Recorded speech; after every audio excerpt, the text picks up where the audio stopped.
السلام علیکم دوستو، اگر اپنا گھر بنانا چاہتے ہیں اور کوئی راستہ نظر نہیں آتا تو پیش خدمت ہے سورہ الاعراف کا ایک آیت کا وظیفہ۔ سورہ الاعراف کی آیت نمبر 10۔ اس آیت میں اتنی پاور ہے کہ یہ جو آپ کی اکثر لوگوں کی خواہش ہوتی ہے، کیونکہ پاکستان میں زیادہ تر طبقہ جو ہے یا تو بے گھر ہے، جس کے پاس کرائے کے بھی پیسے نہیں گھر لینے کے لیے، اور یا پھر وہ لوگ ہیں جو رینٹڈ ہاؤس میں رہتے ہیں یا کرائے کے گھروں میں رہتے ہیں۔ تو میں سمجھتا ہوں کہ بہت ہی زیادہ خوش نصیب ہیں وہ لوگ جن کو اللہ پاک نے اپنا ذاتی گھر یا اپنی چھت جو ہے وہ عطا کی ہو۔ ان کو اس پر اللہ پاک کا شکر ادا کرنا چاہیے، بہت زیادہ شکر ادا کرنا چاہیے۔ تو وہ میرے بہن بھائی جو دن رات اس پریشانی میں ہیں، کیونکہ کرایہ جو ہے وہ بس مہینہ گزرتے پتہ نہیں چلتا اور وہ پریشانی میں مبتلا ہوتے ہیں، اور بارہا کوششیں کرنے کے باوجود بھی اتنے پیسے نہیں جوڑ پاتے کہ وہ خود کا گھر بنا لیں، تو اب انہیں پریشان ہونے کی قطعاً ضرورت نہیں ہے۔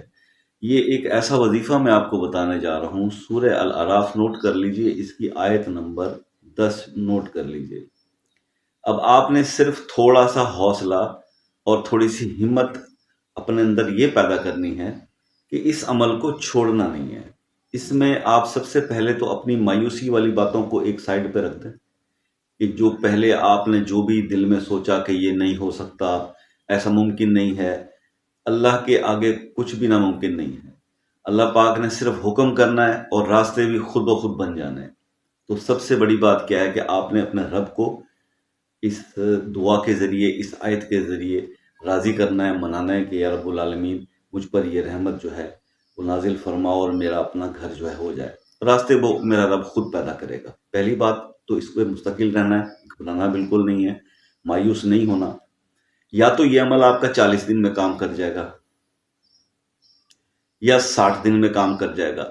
120 دن سے اوپر جاتے ہوئے آج تک کسی کو دیکھا نہیں ہے کہ کسی کو 120 دن ہو گئے ہوں اور اس کا جو ہے مقصد اس کا پورا نہ ہوا ہو۔ تو یہ بہت پاورفل وظیفہ ہے، تو میں آپ کو یہ ہدیہ کر رہا ہوں رمضان کے ان دنوں کے اندر۔ تو عرض صرف اتنی ہے کہ آپ نے سورہ الاعراف کی آیت نمبر 10، یہ آپ کو نظر آ رہی ہوگی اسکرین پر، اسے آپ نے 111 بار ڈیلی پڑھنا ہے، اول آخر 3 بار درود ابراہیم۔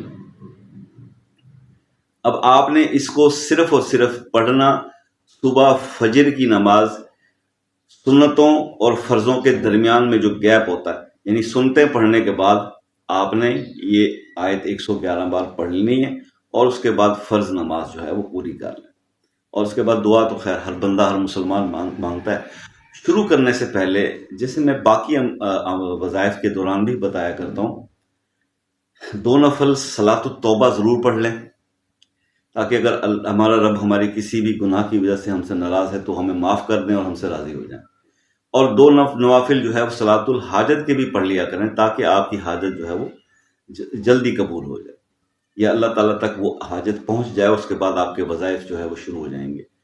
تو بس یہ عمل کرنے کے بعد، اور صدقہ خیرات جو ہے وہ اللہ کی مخلوق کو کھلایا کیجیے کچھ، چاہے وہ ایک روٹی کے اوپر چینی بھی رکھ کے کسی کو دے دیں، کوئی بھوکے کو شاید اس کو اس دن وہ بھی نامیسر ہو۔ تو بس یہ ضرور کیا کریں کہ کوئی بھوکا پیاسا نظر آئے تو اس کو کھانا کھلائیں۔ یہ جو چیزیں ہیں، یہی وہ چیزیں ہیں جس سے جو فرق ہے ان لوگوں میں اور ان لوگوں کامیاب اور ناکام لوگوں میں، جو اکثر لوگ وظائف کر کے پاگل ہو گئے پڑے ہیں، لیکن نہ تو انہوں نے کبھی کوئی کسی کے ذات پہ کوئی 1 روپیہ خرچ کرنا ہے، کسی کو دینا ہے اللہ واسطے کا، نہ کسی اللہ کی مخلوق پر رحم نہیں کریں گے، اللہ آپ پہ کیا رحم کرے۔ تو بس یہ اللہ تعالیٰ آپ کو اس میں کامیاب کرے جی۔ یہ آج کا وظیفہ تھا، ملتے ہیں نیکسٹ کسی ویڈیو میں، تب تک کے لیے اللہ حافظ۔